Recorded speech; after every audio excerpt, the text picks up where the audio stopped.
හේතුව මන් දන්නේ මේ විස්තරේ. ඔයාගේ වීඩියෝ එකක් බලලා තමයි මන් දැනගත්තේ. මේ ඔයාගේ වීඩියෝ එක මන් දැක්කේ නැත්නම් එදා මන් තාමත් සද්ද නැතුව කුවෙට් එකේ ගෙදර වැඩ කරගෙන මෙලොව අසලක් දන්නේ නැතුව. ඔයා මේ වීඩියෝ එක දාපු නිසා තමයි මම මේක දැනගෙන මං ආවේ. නැත්නම් මං මාව කැන්සල් වෙලා මට ෆින්ගර් තියලා දාම මං කුවෙට් එකේ යන්න ඕනේ. அஸ்ஸலாமு அலைக்கும் வரஹ்மத்துல்லாஹி வபரகாத்துஹு அன்பாத அனைத்து உறவுகளுக்கும் இனிய காலை வணக்கம். இதோ நான் வீடியோ போட்டதை பார்க்கல, அதை பற்றி பேசலை, கடைசியில் இவங்க ஃபிங்கர் வச்சு தான் போயிருக்கணும். வீடியோ போட்டதால் வீடியோ பார்த்ததால் எப்படியோ தப்பிட்டாங்க ஃப்ளைட்டில். මල්ලි වාට ගොඩක් පින් හොඳේ මං යනවා. මං එයාපෝට් එකේ ඉන්නේ පාය. ஏர்போர்ட்டில் இருக்கிறேன், நான் போகிறேன், ரொம்ப ரொம்ப நன்றி அப்படின்னு சொல்லிட்டு போகிறாங்க. என்னடா அது அப்படின்னு கேட்குறீங்களா? இப்போ நான் ரீசெண்டாக ஒரு வீடியோ ஒன்று போட்டேன், ஞாபகம் இருக்கா? கஃபீல்களுடைய அக்காமா கேன்சல் ஆகுது, ரிலீஸும் எடுக்க முடியாது, தனாசிரம் எடுக்க முடியாது, ஒன்றுமே செய்ய முடியாது. நீங்கள் நிச்சயமாக வந்து ரிலீஸ் எடுக்காமல் உடனே கஃபீல்ட்டு அது கேன்சல் ஆகிடுச்சுன்னா உங்களுடைய அக்காமா முடிகிறதுக்குள்ளே நாட்டுக்கு போயிருங்க. உங்களுடைய அக்காமா என்றைக்கு முடியுதோ அதுக்கு முன்னாடி நீங்கள் நாட்டுக்கு போயிருங்க. அக்காமா முடிஞ்ச பிறகு உங்களுக்கு கஃபீலால் அக்காமாவும் அடிக்க முடியாது, ரிலீஸும் கொடுக்க முடியாது, ஒன்றும் பண்ண முடியாது. நீங்களும் ஒரு இல்லீகல் ரெசிடென்ட் ஆகி கடைசியில் ஃபிங்கர் வச்சு தான் இந்த நாட்டை விட்டு போக வரணும் அப்படின்ற சூழல் உருவாகும் அப்படின்னு நான் சொல்லியிருந்தேன். அது மாதிரி தான் இந்த சகோதரியும் அவங்களுடைய கஃபீல் ஸ்பான்சர் சொல்லியிருக்கிறாங்க. ஆரம்பத்தில் எனக்கு அவங்க மெசேஜ் போட்டாங்க. මල්ලි මම මේ ඉන්න ගෙදර මැඩම්ගේ අම්මගේ නමට මං ඉන්නේ. එයා අසනීප වෙලා ඉස්පිරිතාලේ ඉන්නේ. එයාලා සෞදි වලින් ආපු අය. දැන් එයාගේ මේ කෙන්සින් එන සිටිසන් එක නැහැ.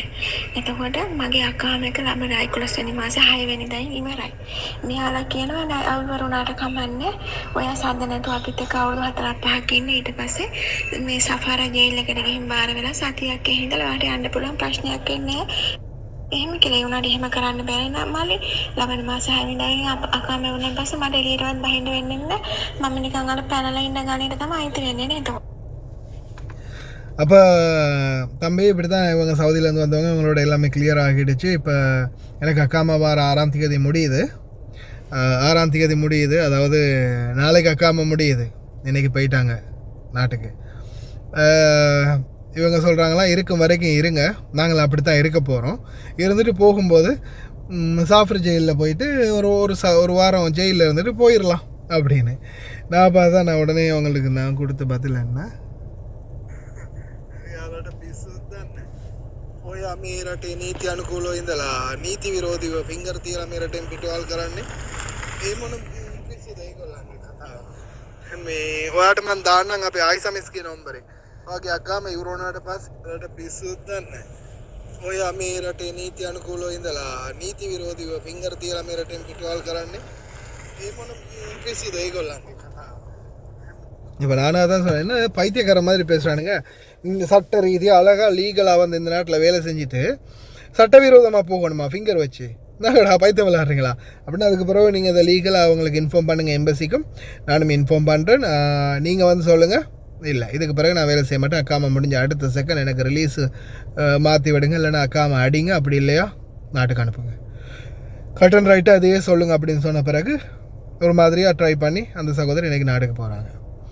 அதே மாதிரி தான் உங்களுக்கு நான் சொல்கிறது, தயவு செய்து கவனம்.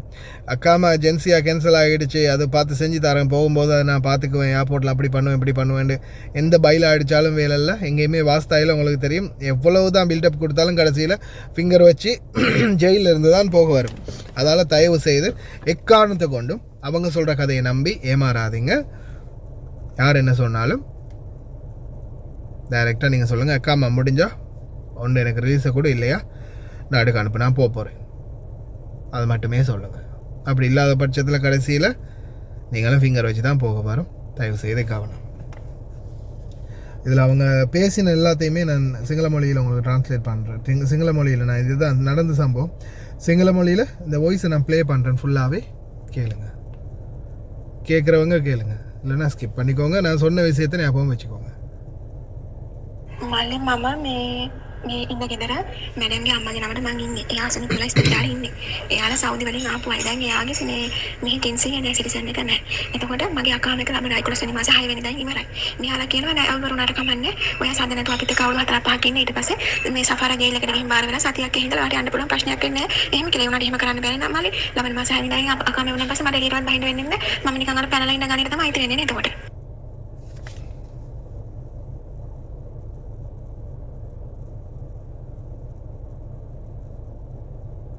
තව කියනවා අකා ඉවර වෙලා එහෙම හිටියා හදාගන්න බැරුව හිටියයි කියලා මේ වුණ ප්‍රශ්නයක් වෙන නිසා එයා ගිහිල්ලා මම පැනලා ගියා කියලා කම්ප්ලේන්ට් එකක් දාන්නලු. එතකොට මට යන්න ඕනේ කාලෙ වෙද්දි සතියක් වගේ කාලයක් තමයි මම ජේල් එකේ ඉන්න වෙන්නේ. මට යන්න පුළුවන්ලු. අනේ මට තේරෙන්නේ නැහැ මම මොකද්ද කරන්න කියලා හිතා ගන්න බැරුව ඉන්නේ. එයාලට පිස්සුත් දන්නේ නැහැ. ඔය මේ රටේ නීති අනුකූලව ඉඳලා නීති විරෝධීව ෆින්ගර් තියලා මේ රටෙන් පිටවල් කරන්නේ. ඒ මොන පිස්සුද ඒගොල්ලන්ගේ කතාව. මල්ලි මට අකාම හදන්න බෑ කියන්නේ අරයාගේ සිටිසන් නැති නිසා හදන්න බැරි වෙයි මට නේ. එහෙම නෙවෙන්නේ දැන් එයාම සිටිසන් නැහැ. එයා ඇවිල්ලා හොස්පිටල් එකේ නිදි ආය 100ක් පතක් නැහැ. මෙයාලා කියනවා මොකුත් කරන්න බැරිලු. එයාගේ මේ ජින්සිය නැති කරපු නිසා නේ මන්ද මම බය වෙලා ඉන්නේ අනේ. එයාලා කියන රිලීස් එක දෙන්න බැරිලු. දැන් මගේ කෆිට ඇවිල්ලා එයාට මේ සිටිසන් නැති නිසා එයාට කිසිම බලයක් නැහැලු. එයා අඩ බණයිලු දැන්. එයාට පඩියක් නැහැලු කිසිම දෙයක් කරන්න බැරිලු. මං වෙනුවෙන්. එතකොට මං කොහෙනම් මට යන්න දෙන්නේ කියලා දැන් ලබන මාසේ 6 තව දවස් කීයද තියෙන්නේ මගේ අකාම ඉවර වෙනවා. දැන් මං කියලා තියෙන මට යන්න ටිකට් එක දෙන්න. එතකොට මට කියලා ආපහු වෙන ගෙදරට එන්න හරි පුළුවන්. හරියටම අවුරුද්දේ දැන් මං ඇවිල්ලා. මම යන්න ඉතින් ආපු ගමන ඉතින් කරන්න දෙයක් නැහැ මේ මේක නීති විරෝධී විදිහට මට මෙහෙර ඉඳලා හිරවල් ගන්න ඉන්න බෑනේ. ඒක නිසා බලමු ඉතින් මම බලනවා දැන් හෙට කතා කරලා බලනවා. එයාලා මොන හරි කිව්වොත් එimhe නෑ ඉන්න අරක මේක කියලා මං ආයෙත් මිස්ටර් කතා කරනවා. මමලි මේ ඒ මිස්ටර් මැසේජ් එකක් දැම්මා එයාත් කියලා දෙන විදිහට ඉතින් මේ එයා තාම මැසේජ් එකවත් බලලා නැහැ. මලි අනේ සමාව වෙනනේ ආයෙ කරදර කරනවාට මිස් ඒ මිස්ටර් ආයිෂා මිස්ටර් මම කතා කරා. එයා පැහැදිලි කළා කිව්වා මොනවද මෙහෙමයි කියලා කිව්වා. අපි කියන්නේ විශ්වාස කරන්නේ මම තාම කියලා නෑ වර රිලීස් එක ගන්න පුළුවන් එන්නේ නැහැ. මම කොහේම මුකුත් නෑ 6 වෙනිදා කලින් මට සාපර යන්න කිව්වා. මට මගේ පඩිය 10 වෙනිදා මට 4 වෙනිදා දෙන්න ඕන පඩිය 10 වෙනිදා දෙන්නේ ආපු දවසේ ඉඳන් මම මතක් කළා කිව්වා මට මාසේ පඩිය වැටෙන 4 වෙනිදානේ මම ඔය 10 වෙනිදා දුන්නාට. ඒතර 6 වෙනිදා වෙද්දී මම කොහොමද මාසේ ඉවරනේ පඩියකට. මගේ මාසේ පඩියයි මට ටිකට් එකයි දෙන්න මට යන්න. දැන් මට කියලා ටිකට් එක ගණන් කියලා දන්න හැටු. මම කොහොමද මම දන්න කෙනෙක් ඉන්නවා. මම ඔයාලට අහලා කියනවා ටිකට් ගණන් කොහොමද යන්නේ කොහොමද කියලා මම කියන්නම් කියලා. අනේ මලි ලොකෝ දවවා මලි මට කියනවද කොහොමද කියලා. ටිකට් දානවනම් ගණන් එහෙම. මලි තව එකක් මම ඊට කලින් කොහෙට ගියා අවුරුදු දෙකක් ඉඳලා ගියා. ඒ යන වෙලාවේ මට යන්න කිව්වල මට බෝනස් ගන්න බැරුව. ඒ දවස්වල ඒ බෝනස් එක කටි වල කරලා ගත්තානේ. මේ එතකොට මට ප්‍රශ්නේ මම එතකොට ඔයාගේ මේක මම වැඩි මම අපි සෝෂල් මීඩියා ඔය යන වැඩි මොකද නෑ ඉතින් එහෙම මේක සැද තමයි අපි මම දෙන්නෙත් මම නම් වශයෙන් කියන්නේ ඔය මේ වගේ ප්‍රසිද්ධ දෙන්නෙත් මම මැසේජ් කරා මට කිසිම රිප්ලයි කරන්නේ අදටත් ඒගොල්ලෝ ඒව බලලා නැහැ. ඔයාට මම මැසේජ් එක දාපු ගමන් මම YouTube එකේ තමයි මම බැලුවේ. ඊට පස්සේ ඒකෙන් ඇවිල්ලා තමයි මම Facebook එකට මැවුවේ. ඔයා මම මැසේජ් එක දාපු ගමන් මට ඔයා ආයිෂා මිස්ගේ නම්බරේ දීලා කරන්න ඕන දේ කියලා. ඇත්තටම ඔයා මාරු කුයික් ඒ වගේ මාරු විදිහට ඔයා උදව් කරනවා කියන ඔයාගේ ඒ වෙලාවේ ඔයා දෙන හෙල්ප් එක මාරු විදිහට ඔයා ඒක කියපු නිසා තමයි මම කුයික් එකේ මේක විසඳගත්ත කියලා. තාම ටිකට් දුන්නේ නැහැ. මම ටිකට් එකක් ගන්නවා කොහොමද කතා කරලා. ඒක විසඳගන්න. Good morning මල්ලි. නෑ ආයිෂා මිස් කතා කරා ඔයා කියන කාර්යය තමයි. හැමෝම රාජකාරී වැඩිනේ. මිස් කතා කරා පළවෙනි දවසේ රෑ කතා කරා. කතා කරලා ඊට පස්සේ මම ආපහු යාට වැඩ. ඊපස්සේ පාරුවේ දවසේ උදේ අරගෙන මේ පාරට උපරගත්ත පස්සේ නිසංස කරලා මිස් කිව්ව කම වෙන්න ඕන එක.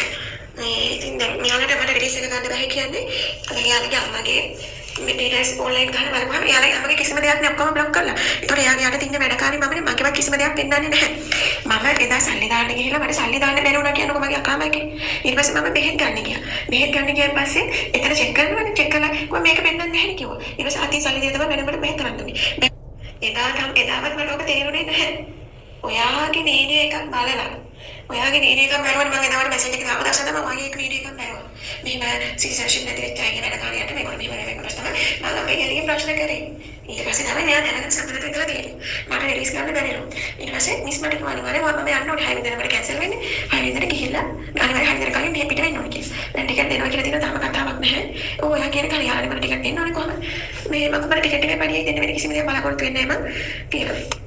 ගේ නරක නැහැ මල්ලි. ගේ හොඳයි. ඇත්තටම හොඳයි. පිරිමි අය නැහැ. කිසිම කරදරයක් නැහැ මගේ ගෙදර වගේ. ඉතින් මගේ මේක එයාට මම ඕනේ අහන්න ඔක්කොම ඇඬුවා. මට ඇත්තටම කයකට මේ වගේ එකක් හම්බෙන්නේ නැහැ අපෝ. කිසිම කාණ්ඩයක් කියන කියන්නේ මේනේ. ඉතින් මම කවදාවත් ගියාම දීසයි මම හදාගෙන කරගෙන ඉන්නවා කියලා. මීන ප්‍රසාරේ දුන්නා. ඉතින් බලමු ඉතින් හරියට කලින් මට ටිකට් එක දෙන්න කියලා තියෙනවා. ඉතින් මට ගොඩක් පින් මල්ලි ඇත්තටම මට ගොඩාක්ම පින් දෙලා හැදෙන්න මොකද්ද වෙන්න ඕනේ කියලා මම දැනුවත් කරාට. මල්ලි වාට ගොඩක් පින් හොඳේ මම යනවා. මම එයාපෝට් එකේ ඉන්නේ පායි 45ට මට ෆ්ලයිට් එක. මට අමතක වුණා ඔයාට කියන්න බොහොම දුකක් ඉඳලා ටිකට් එක දාගත්තේ. දැන් මේ යන ගමන් ගොඩක් පින් ඔයාට. මම ඔයාට පින් දෙන්නේ ගොඩක් හේතුව මම දන්නේ නැහැ මේ විස්තරය. ඔයාගේ වීඩියෝ එකක් බලලා තමයි මම දැනගත්තේ. මේ ඔයාගේ වීඩියෝ එක මම දැක්කේ නැත්නම් එදා මම තාම සද්ද නැතුව ක්විට් එකේ ගෙදර වැඩ කරගෙන මිලවසරක් දන්නේ නැතුව. ඔයා මේ වීඩියෝ එක දාපු නිසා තමයි මම මේක දැනගෙන මම ආවේ. නැත්නම් මම මාව කැන්සල් වෙලා මට ෆින්ගර් තියලා දාලා මම ක්විට් එකේ යන්න ඕනේ. கடைசியாக ஃபிங்கர் வச்சு தான் போயிருக்கணும். என்னோடய வீடியோ பார்த்ததால தப்பிட்டாங்களாம். என்னால் முடிஞ்சது என்னோட பயணத்தை என்னோட கடமைகளை என்னுடைய பயணத்தை நான் சரியாக தான் கொண்டுட்டு போயிட்டுருக்கிறேன்.